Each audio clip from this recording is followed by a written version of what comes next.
Hello and welcome to the Nexus for issue 173 of our Starship Collection. We are counting down to issue 180, which is the last issue of this. Here we have the Argos. There it is. Not to be confused with the catalogue company. Argos. The Arcos. Anyway, it's a freighter. There, we'll have a close look at this. Its crew is 2. It's 290 meters long, 24th century. So we get some in-universe information. It comes from the Next Generation Season 4 episode Legacy. And it literally is a blink and miss it moment for the ship. In fact, this is how it appears on screen. That dot there, that's this ship. They sort of drop out of warp. It appears on screen like that before it blows up. It's literally a blink and moment episode, issue, shall I say, ship. It's so much more detailed, yet the way it appeared on screen was like milliseconds. We get some more information. The in-universe information is effectively on the episode. There's the 2 crew members that have to rescue. It's a Federation freighter, for starters. One, it used to be referred to as the USS Arcos.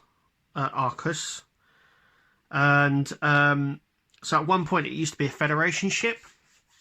But it doesn't sort of have the characteristics, but there it is. Anyway, so this is a nice side view here. We have a top view, a back view, and a front view. It looks really cool, and I'm surprised we didn't see it reappear later on. Production designer on Legacy there. Then we go on to an interview with the character, that the actress who played Tasha Yar, and coming back and stuff like that. We will be doing this here on the Nexus. Make sure you click to subscribe. Issue 174. It's Archer's toy ship.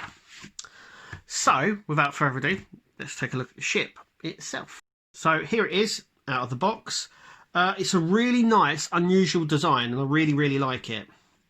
But in the episode, it's a dot. Let's face it, it's a dot on the screen. So I have to commend Hero Collector and Eagle Moss for making this, because it does appear on screen, it is on the show, but it's so far away, and they've been able to get all this information, replicate it in this way, and it just looks so badass. I mean, it could look like a fighter, maybe not even a freighter, but like a fighter craft. It looks really nice. If you're wondering, have you seen something similar, the question to that is yes, you have.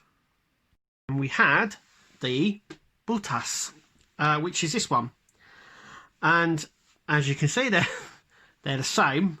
This one has got more bits to it, and obviously we know this ship was used multiple times in Star Trek.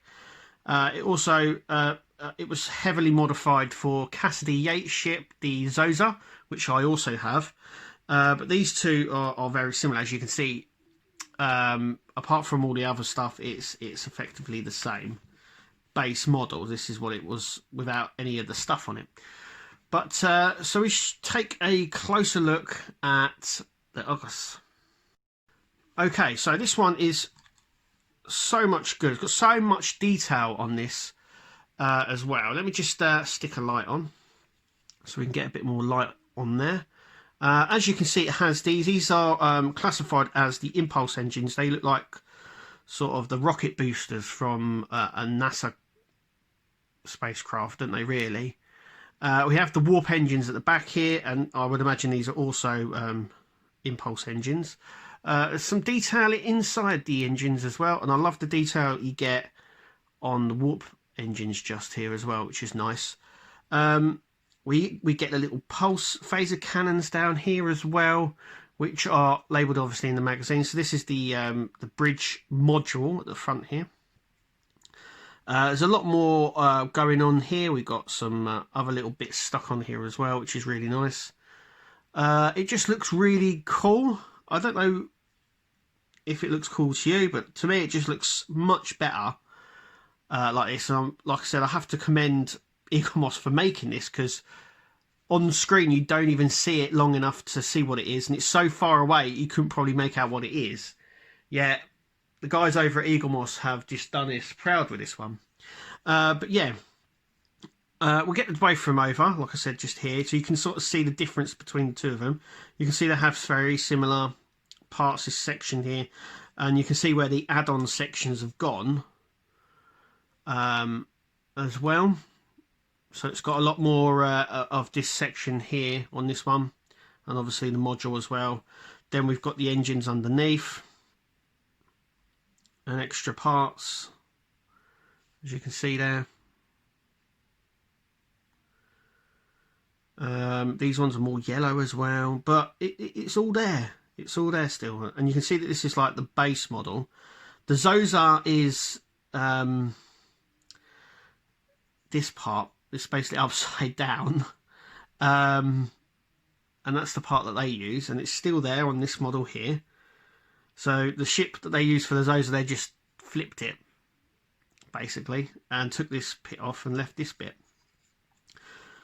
But yeah, it's been used so many times in Star Trek, this one as well. But yeah, you can sort of see where it is. Like I said, it's got lots of detailing on this as well. It's covered in this grey. Like I said, it is grey on screen, but it's just a grey blip. And I keep coming back to that because there were so many more ships that are in the series that could have replaced this one maybe, but it's nice to have in the collection. I remember when it was first mentioned, I sort of went, what ship? And had to sort of watch the episode and then try and find some more information about it. But yeah, I mean, I'm loving this, the big pipe here in the rocket booster sections that we have here as well. It just looks more, I mean, it could be like a fighter, I reckon, as well. You could have these as weapon pods and stuff like that. It just looks a little bit more bulky. It looks a lot better, I think, than the Bottas here. But yeah, tell me what you think. I mean, I like it. It's in the collection now. And I know a lot of fans are asking for more freighters as well. We've got it. But for me, it's in the collection, it's there, but I'm not overly excited for this one. But anyway, tell me what you think. Thank you for watching, and we'll see you in the next video.